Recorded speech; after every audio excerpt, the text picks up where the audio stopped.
শরতের আগমনে দুর্গাপুজো, আর তারপরেই হিমেল হাওয়া বইতে থাকবে বঙ্গে। আর শীত মানেই কাঁচা পেটে ঘোরাঘুরি করার সময়। ভ্রমণপ্রিয় বাঙালি দুদিনের জন্য ঘুরতে যেতেই পারে পড়শি রাজ্যে। হ্যাঁ, আমি ওড়িশার কথা বলছি, কিন্তু পুরী নয়, যেখানে পাহাড়, ঝর্ণা, জঙ্গল সমস্ত কিছু রয়েছে। রয়েছে সমুদ্র, রয়েছে মন্দির। কলকাতা থেকে মাত্র 3.5 ঘন্টার জার্নি করে পৌঁছে যান বালাসোর। সমস্ত তথ্য রইল এই পর্বে। চলুন, তেমনই এক ডেস্টিনেশন নিয়ে আমি ঋতুপর্ণা আর আমার একটি নতুন ব্লগে আপনাদের সবাইকে স্বাগত। চলুন আজকের পর্বটি শুরু করি, আজকের ব্লগটি শুরু করি। কলকাতার শিয়ালদা স্টেশন থেকেই জার্নিটা শুরু করছি। বাড়ি থেকে প্রায় 1টা নাগাদ বেরিয়ে আমাদের গন্তব্য হাওড়া। মা গঙ্গাকে প্রণাম করে হাওড়া ব্রিজ দেখতে দেখতে আমরা পৌঁছে গেলাম হাওড়া স্টেশনে। আমাদের এবারের গন্তব্য পড়শি রাজ্য ওড়িশা। ওড়িশা বললেই আমাদের বাঙালিদের প্রথমেই মনে আসে পুরীর কথা। না, আমরা কিন্তু পুরী যাচ্ছি না, আমরা যাচ্ছি বালাসোর। কলকাতা থেকে মাত্র 234 কিলোমিটার দূরত্বে রয়েছে এই শহর। আর এই শহরে রয়েছে জঙ্গল, পাহাড়, ঝর্ণা, নদী আর জগন্নাথ মন্দির। উড়িষ্যার 4র্থ জগন্নাথ মন্দির রয়েছে এই শহরে। আমাদের ট্রেন প্রায় 8 ঘন্টা লেট ছিল। আমাদের দুপুর 1:25 জনশতাব্দী এক্সপ্রেসে টিকিট, কিন্তু ভদ্রকে লাইনের কাজ হওয়ার জন্য ট্রেন 8 ঘন্টা লেটে চলছে। অনেক ট্রেন ওই দিন বাতিলও হয়েছিল। রাত 8:23 আমাদের ট্রেন ছেড়ে চলল বালাসোরের উদ্দেশ্যে। জনশতাব্দী ছাড়াও একাধিক ট্রেন রয়েছে হাওড়া, শিয়ালদা, শালিমার এবং সাঁতরাগাছি থেকে।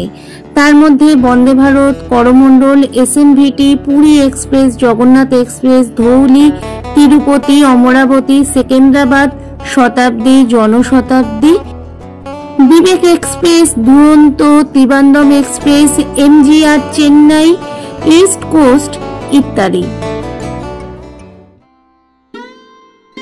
এই জনশতাব্দী এক্সপ্রেস বিকেল 4টে সাড়ে 4টে নাগাদ বালাসোর স্টেশনে পৌঁছায়। সেই পরিবর্তে রাত 12:15 আমরা নামলাম বালাসোর স্টেশনে।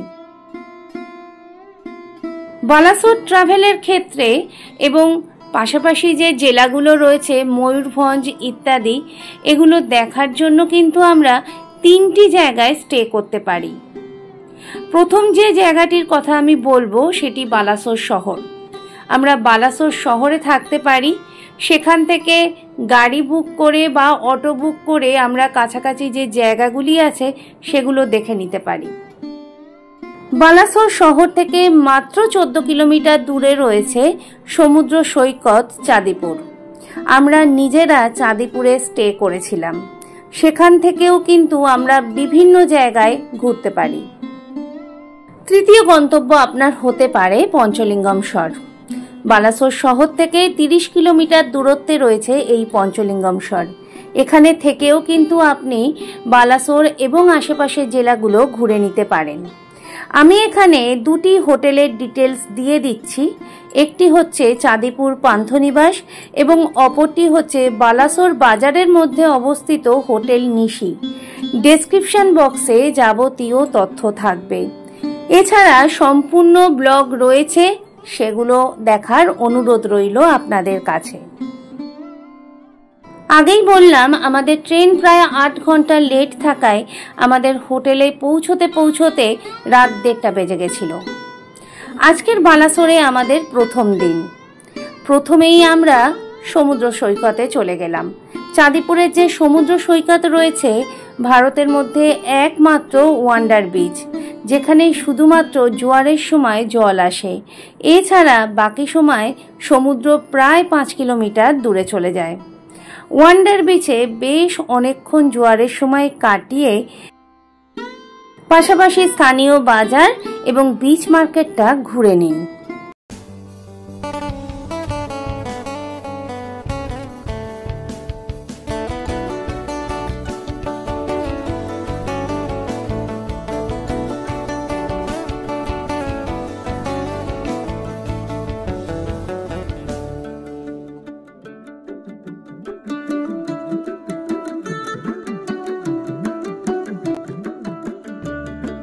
প্রথম দিন ভ্রমণের জন্য আমরা 2টি অটো বুক করেছিলাম।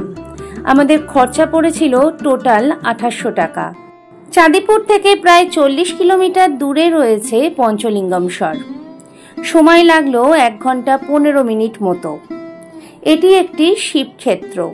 প্রায় 350 সিঁড়ি ভেঙে আপনাদের পৌঁছতে হবে মূল মন্দিরে। হিন্দু মত অনুযায়ী এখানে প্রাকৃতিকভাবে শিবলিঙ্গের সৃষ্টি হয়েছে। পাশেই রয়েছে একটি শিব মন্দির, এখানে পূজা পাঠ করা হয়। আর জলের নিচে যে শিবলিঙ্গগুলি রয়েছে সেগুলো দেখা যায় না, কিন্তু হাত দিয়ে স্পর্শ করা যায়, অনুভব করা যায়। আমাদের দ্বিতীয় গন্তব্য ছিল নীলগিরি রাজবাড়ি। বালাসোরের একটি ঐতিহাসিক বাড়ি হলো এই নীলগিরি রাজবাড়ি। ব্রিটিশ শাসিত ভারতবর্ষের একটি দেশীয় রাজ্য ছিল নীলগিরি। 1125 খ্রিস্টাব্দে ছোটনাগপুর অঞ্চল থেকে কোনো আগন্তুক এসে এই রাজবংশের পতন ঘটায়। এই রাজবাড়ি সংলগ্নই রয়েছে 2টি মন্দির। একটি হচ্ছে কনক দুর্গা মন্দির।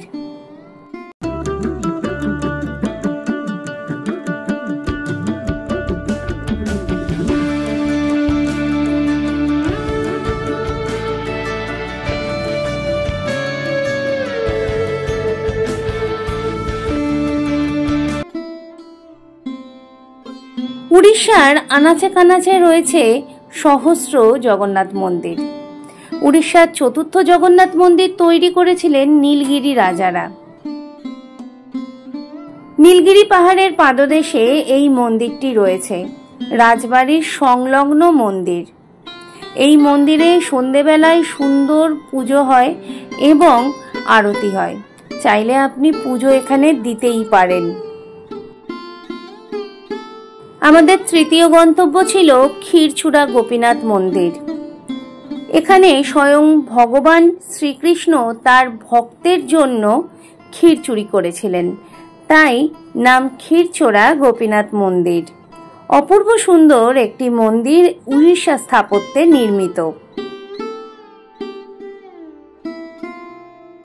প্রথম দিনের আমাদের শেষ গন্তব্য ছিল ইমামি জগন্নাথ মন্দির। পুরীর মন্দিরের একটি রেপ্লিকা হলো ইমামি জগন্নাথ মন্দির। আমরা যখন এই মন্দিরে পৌঁছাই তখন কিন্তু বেশ জোরেই বৃষ্টি হচ্ছিল। একেবারেই পুরীর মন্দিরের মতোই এই মন্দিরটি।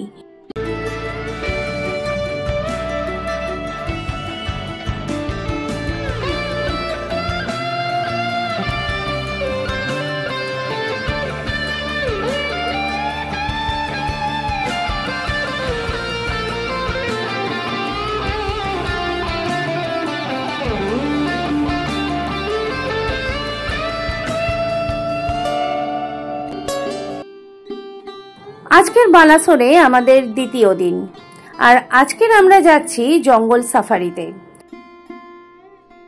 ঘন্টাখানেক জার্নি করার পর আমরা এসে দাঁড়ালাম একটি প্রাকৃতিক লেকের সামনে। এই লেকটি হচ্ছে ব্লু লেক। আজ আমাদের গন্তব্য ছিল দেবকুণ্ড ফরেস্ট। সিমলিপাল ফরেস্টের সাউথ পোর্শন হলো দেবকুণ্ড। এখানে জঙ্গল সাফারি হয় এবং এই জঙ্গলের ভেতরেই রয়েছে শেষ সতীপীঠ বা 51তম সতীপীঠ অম্বিকা মাতার মন্দির। 45 মিনিটের জঙ্গল সাফারি আপনার মনে থাকবে আজীবন। সবুজ গাছপালা, লাল মাটি আর সামনে নীল পাহাড়। অত্যন্ত সুন্দর এই জার্নিটা।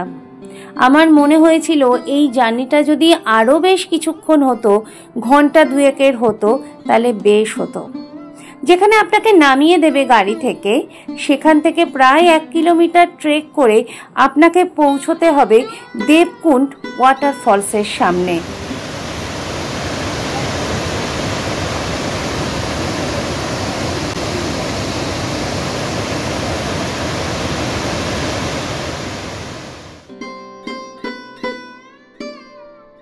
দেবকুণ্ড ওয়াটারফলসে ঘন্টা খানেক থাকার পরে আমরা এখন অম্বিকা মায়ের মন্দিরের উদ্দেশ্যে যাত্রা শুরু করলাম। সিঁড়ির সংখ্যা কিন্তু নেহাত কম নয়, যাতায়াত মিলিয়ে প্রায় 1500-ও বেশি সিঁড়ি রয়েছে এই মন্দিরে। প্রায় 1.5 ঘন্টা ট্রেক করে সিঁড়ি ভেঙে অবশেষে মায়ের মন্দিরে দর্শন পেলাম। এটিই হলো 51তম বা শেষ সতীপীঠ, অম্বিকা মায়ের মন্দির।